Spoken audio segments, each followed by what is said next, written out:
You attract, not just what you fear, you attract what you feel, what you are, what you attract. What's on your mind. What's on your mind, It's like exactly. The law of physics. I don't know how anybody can disagree with that. It's just, ask any physicist, they'll tell you that it's true. David Mamet wrote a line in the play Edmund, every fear hides a wish.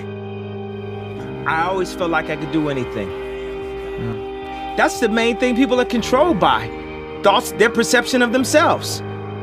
They're slowed down by their perception of themselves. If you're taught you can't do anything, you won't do anything. I was taught I could do everything. And I'm Kanye West at age 36. So just watch the next 10 years. You must be conscious of how you use these words. I am. I am strong. I am well. I am content. Even if your senses tell you something different, I am.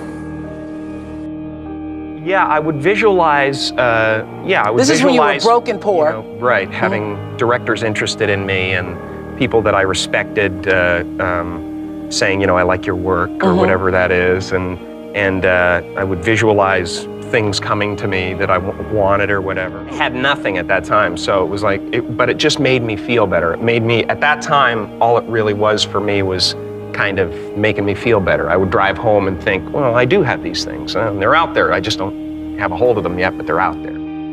I truly believe that thoughts are the greatest vehicle to change power and success in the world. Everything begins with thoughts. I mean, the chairs that we're sitting in, the room that we're in, all started because somebody thought it.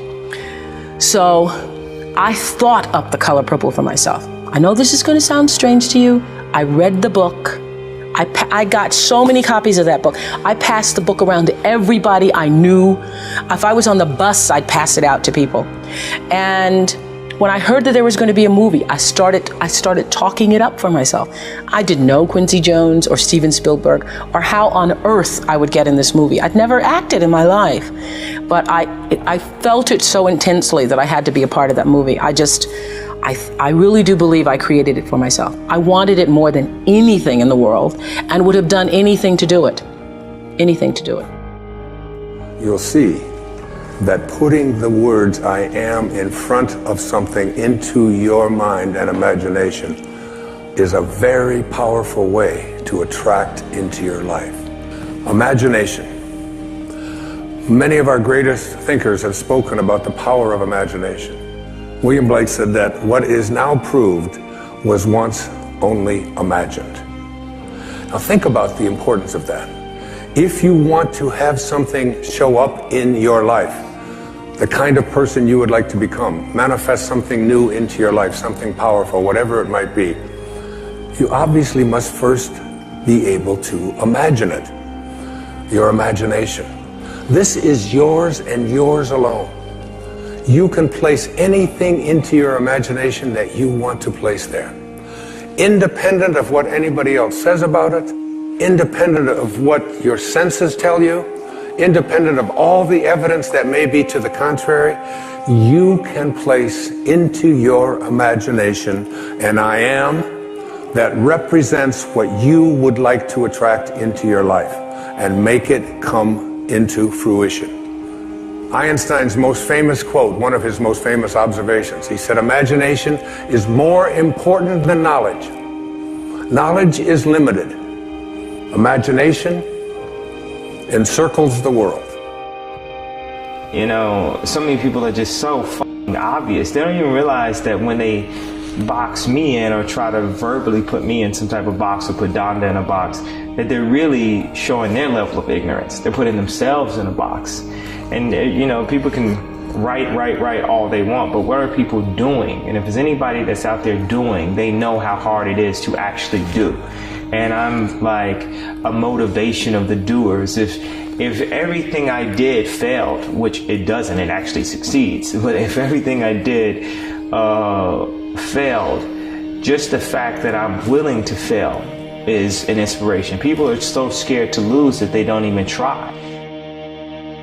I wrote myself a check for $10 million for acting services rendered, and I gave myself 5 years or 3 years maybe, and I dated it Thanksgiving 1995, and I put it in my wallet and I kept it there, and it deteriorated and stuff, but then just before Thanksgiving 1995, I found out that I was going to make $10 million on, I think it was Dumb and Dumber. Maybe. Dumb and Dumber, yeah.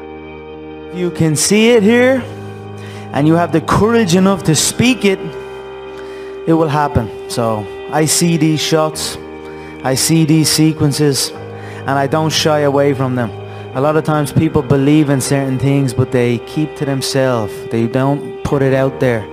If you truly believe in it, if you become vocal with it, you are creating that law of attraction, and it will become reality. Einstein once said, if you want your children to be intelligent, read them fairy tales. If you want your children to be more intelligent, read them more fairy tales. It's one of the reasons I've taken to writing children's books, to give children an opportunity to explore that thing called their imagination from the time that they're just little boys and little girls. And what I have in my imagination is a do not disturb sign. And it's like mentally inside, I've placed that in there. I do not anyone to disturb or try to change around anything that I have placed in there about what is possible for me. So you never want to place into your imagination any thought that you would not want to materialize. You never want to allow in your imagination to be contaminated by the way life used to be. Your imagination is yours. Don't let any other people influence you. Never allow people's ideas about what is possible or impossible for you to occupy your imagination. What does all things are possible leave out? That doesn't leave out the possibility that we can defy gravity, that we can soar, that we can heal ourselves, that we can create magnificent prosperity in our life, that we can change the world. I said at one of the breaks here to the audience here tonight, I really believe that if this message gets out there into the world, we can shift the consciousness of this planet. If enough of us begin to believe, we're placing into our imagination a world that we want to live in that has no limitations and that is based on living from a place of love and kindness. One thing I want to express to people also, people think a lot of my motivation is very like megalomaniac and self-oriented. To the contrary, completely. I just want to help. From day one, I just wanted to help. If you want to accomplish anything, which means to become an extraordinary level of consciousness person, you must first expect it of yourself. Collectively, if enough of us begin to believe that we can create that kind of a world, if public television can put on these kinds of programs, which is why I am a part of public television, because this is what they broadcast. This is what comes into our homes. The energy of all things are possible, not the energy of violence and hatred and, and all of the silly stuff that you see so frequently on commercial and cable television, especially the violence and especially the rude communication between young children and their parents and so on. Einstein, once again, this man of imagination, said logic will get you from A to B, but imagination will take you everywhere. You have to be able to call the things which you have not seen yet materialize and manifest into your physical world. You have to be able to say to yourself, I call those things that I would like to become as if they already do. And you place into your imagination fearlessly the I ams which you would like to create for yourself. And when it's time for me to write another book, I don't even know what it's going to be. I just know that it starts germinating inside me. And it's like a calling, it's like a passion. And I'm over there at my writing space. And before I do, I come up with the title. And before I even write one word, I did it with this book, Wishes Fulfilled. I take a jacket, this isn't even my book. And I take this jacket and I ask the art department at Hay House if they will please design a book with this title. And I put it around another book, which I have done, and I set it on my writing space next to Ralph Waldo Emerson and Jesus Christ picture and Paramahansa Yogananda and my children and the people that I love deeply and profoundly in my life. And I look at it with 3 white candles that I light every single time I sit over there, and I look at that jacket. And it's as if I call those things, the book does not exist. I call it as if it did. Create the highest, grandest vision possible for your life, because you become what you believe. When I was a little girl, Mississippi, growing up on the farm, only buckwheat as a role model, watching my grandmother boil clothes in a big iron pot through the screen door because we didn't have a washing machine and made everything we had.